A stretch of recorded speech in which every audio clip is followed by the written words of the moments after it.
morning. This is a story of some Jews who didn't get the point of Jesus' teachings. They weren't able to understand spiritual things.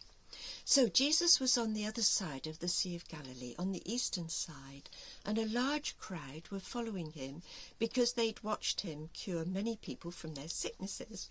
Now they were hungry. We know the story. Jesus fed them with 5 loaves and 2 fish. There was so much food that the leftovers filled 12 baskets. Now, they thought to themselves, this must be the prophet, this must be the Messiah. They wanted to make him king. The reason being that they thought that if they had enough food to eat and if they had health, that was all that was needed.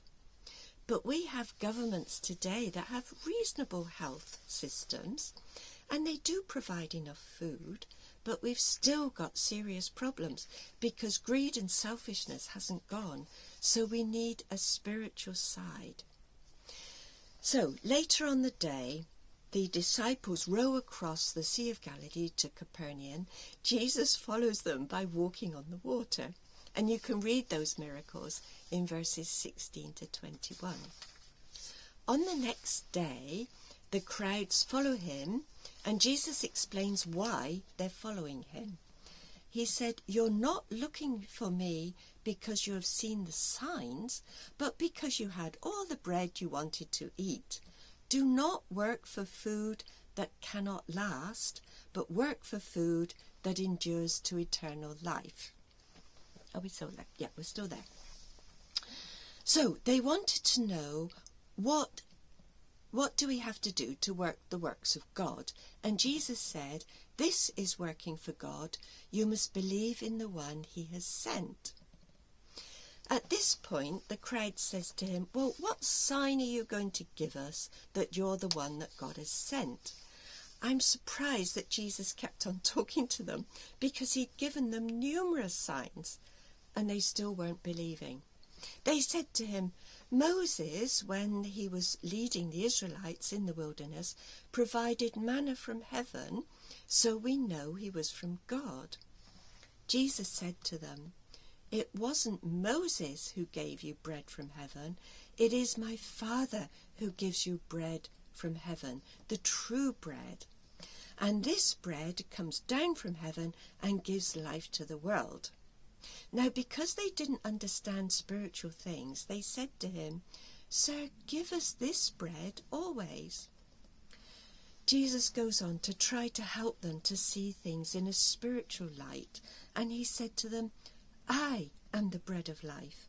He who comes to me will never be hungry, but he who believes in me will never thirst. He meant in a spiritual sense. And he explains that he's come down from heaven. Excuse me. Now they got puzzled at this because they said, look, we know where you come from. We know your mother, your father, your brothers and sisters. How is it that you say you've come from heaven?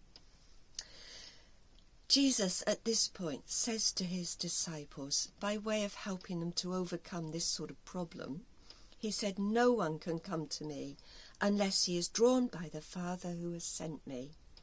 I will raise him on the last day. So what sort of people is the Father drawing? Jesus said, it's written in the prophets, they will all be taught by Yahweh. And to hear the teaching of the Father and to learn from it is to come to me. So God is looking for teachable people, those who want to listen to Jesus Christ and understand his words. So he goes on to say, I am the living bread which has come down from heaven. Anyone who eats this bread will live forever, and the bread I shall give is my flesh for the life of the world. Well, the crowd start to get stumbled at this, and they think, how can he give us his flesh to eat? Jesus makes it worse by saying, I tell you most solemnly, if you do not eat the flesh of the Son of Man and drink his blood, you will not have life in you. Well, they get really upset at this, because the law of Moses says that you mustn't drink blood, of course. And some of them go off. But Jesus says to his disciples, look, it's the Spirit that gives life. The flesh has nothing to offer. The words I've spoken to you are spirit and they are life. What was needed here? They needed to understand the spiritual sense behind this. Jesus' flesh and blood was going to be sacrificed on our behalf to take away the sins of the world so that we didn't have to die anymore. But we needed a little bit more than that. We needed teaching. No one has ever seen God. We needed someone who has seen God and has learnt from God directly to come here to teach us. We need to get rid of greed, selfishness, judgmentalism, and all these things. We need to be kind, generous, do all the things that Jesus has asked us to do. And this is the salvation of the world, not just enough health and food. So Jesus goes on to say to them, sorry, it's on the next page. He said, that is why I told you no one can come to me unless the Father allows him. So we need to be the sort of people that God will allow to approach Jesus.